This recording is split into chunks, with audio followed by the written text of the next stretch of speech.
this is my bike check.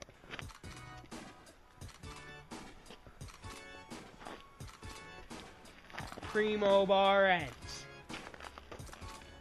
Shadow local grips. Primo samsquanch bars. Primo V2 topload stem.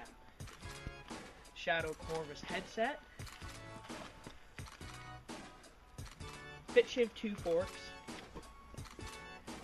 Alex rim to McNeil hub with a Shadow Undertaker bluewall tire. Primo binary light peg to a G-Sport Gland hubgaurd. Federal Dan Lacey Frame Chrome Odyssey twisted pedals.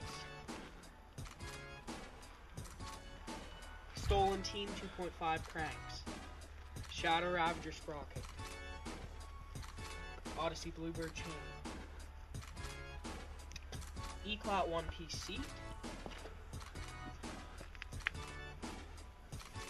Shadow stun rim. With a stock hub. And then another Shadow bluewall tire. Also another Primo binary light peg. Primo driveside hubgaurd, not on the drive side. And that'll be all.